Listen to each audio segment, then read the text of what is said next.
extremely excited to get out there at US Bank Stadium in front of the best fans in the National Football League, and it's going to be a tough opponent for us. Atlanta's going to be ready to bounce back. I know Coach Morris and Coach Ulbrich are going to have a great plan for us, and we just got to go out there and compete and take advantage of this time on a short week and really maximize it. Any surprise on the NFC Player week? A little surprised, but at the end of the day, Monday Night Football, it's a tremendous win we got, but that's a team award. I don't look at that as an individual award at all. Defense kept us in it the whole game and found a way to bounce back offensively. So yeah, it's great and all, but it's on to the next one. What do you know about Penix, and what do you remember about your college back and forth with him? I love Michael. Just being able to be with him, during the pre-draft process and really understand his process and who he is as a man and his personality. It's no surprise where he's in the position he's in right now, and I'm extremely excited to see him again and compete against him. But yeah, he's a great player, and it's going to be a good test for our defense. J.J., do you think your mobility caught them by surprise at all? I think so, a little bit. We didn't show too many.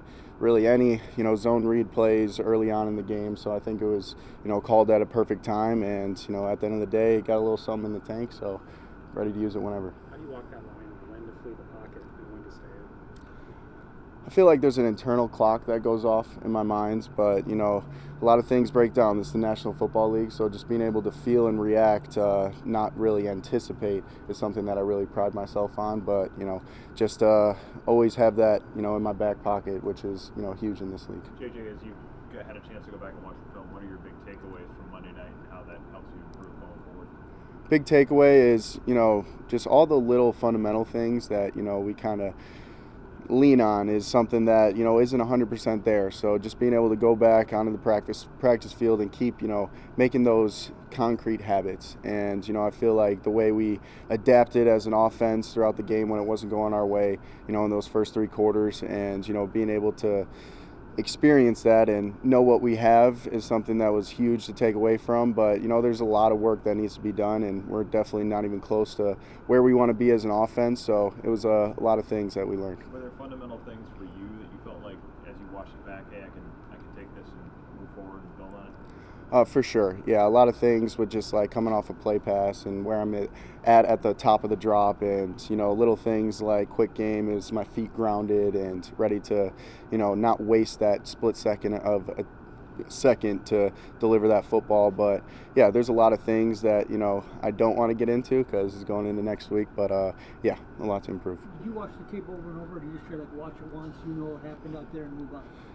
I watch it 2 or 3 times. One time just buzzing through kind of on the plane, and then another time just like really spending like 4 hours on it, just getting really into the details and understanding all the little things that could end up being the outcome of that play. And yeah, I'd say 2 to 3 times, and then we're moving on. What's it been like to take over a team, join a team with so many veterans, guys who've been playing for so long? Did you feel like you had to prove yourself to them, maybe as a player, but also just kind of as a competitor / teammate / all the intangibles as well? I feel like it was more proving it to myself because I feel like this team, their belief in me is something that I tremendously appreciate, and just being able to have a situation like that where things aren't going our way and take advantage of that opportunity on the sideline and being able to really show who I am in the biggest moment was something that was really cool. But yeah, it was just more proving it to myself. J.J., when things are going bad like that, the first half not going away, the other thing, how do you not get rattled emotionally in that? How do you kind of keep that positivity that your demeanor didn't seem like it changed? For me, it's about controlling the controllables. There's a lot of things that didn't go our way, and just being able to focus on that next play, stay present, stay calm, and really just worry about operating the next play. It's really simple but hard to do. But I feel like just being in that thought process of, okay, what can I control right here, helps me out tremendously. J.J., what was the process like trying to adapt in game, seeing stuff defensively that probably you guys didn't plan for going in? Just going on the sideline and talking it through. I felt like our communication on the sideline was something that I was really proud of, and Coach O'Connell's ability to adjust and adapt was something that was great, expected, just being the great play caller he is. But I feel like just our internal dialogue with the line, the receivers, tight ends, running backs was something that was really cool. JJ, where does your poise come from? We talk about that a lot. I spoke with Carson after the game. He was like, the poise he has right now as a young quarterback is something that I had to learn, as a veteran right now. So where did you get all that from? I feel like a lot of it comes with just meditation, just being able to stay present and, understand that there's a lot of things out of your control, whether it's a football game or in life, and just really staying hell-bent on, what's in my hands, what can I do to affect this moment right now. And, meditation is just a tool that helps strengthen that muscle. So I feel like the more disciplined I stay with that, the easier it is to stay composed. Is there any part of the home environment that you're most looking forward to experiencing the regular season? Extremely excited to just, get that skull chant, just feel that energy, that, exuberant environment that US Bank Stadium has, and definitely a lot quieter when we have the ball on offense. That's something that's going to be great, and be able to, operate, clean and crisp, and everyone knows what they're doing, and there's no miscommunication. So definitely looking forward to a lot of things, but just, seeing all the purple in the stands at the end of the day. It's going to be a lot of fun. How do you make sure you control the controllables, meaning there's been a lot of attention and texts and people reaching out to you, I'm sure now, from your past. How do you make sure that you have proper balance there, and you're at home and you're present with your fiance, all those things? For sure. It's keeping the main thing. I feel like for me, it's faith, family, and football. Like those three priorities in my life is something, during the season especially, that I really hone in on. And everything else is just kind of a distraction, and I look at it as like a conveyor belt. What's coming in? There's a lot of stuff. All right, is this in that bucket? Is this, fluff, the cheese, whatever you want to call it? And then we discard it over there. So I feel like just keeping those three priorities at the forefront of my mind is something that helps tremendously.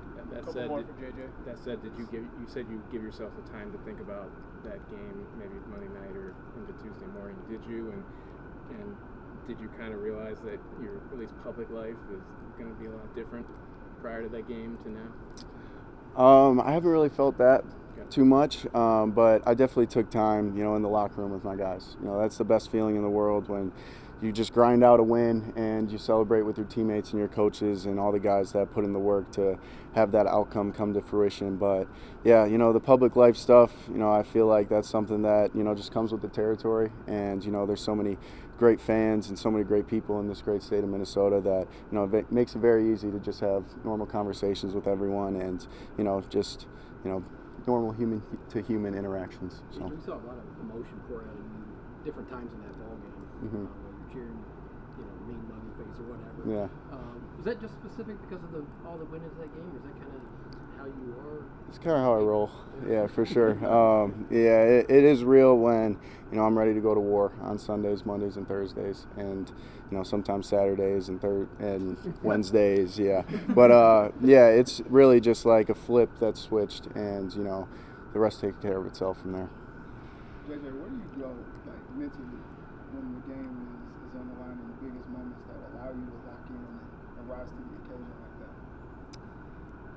that? Lean back on the fundamentals. The simple things about that play that I have to perfect is something that just makes it, very easy to just have that focused attention and, not let my mind race or wander to anywhere else. And I feel like just having the preparation throughout the week and the confidence in my abilities and myself to go execute that play.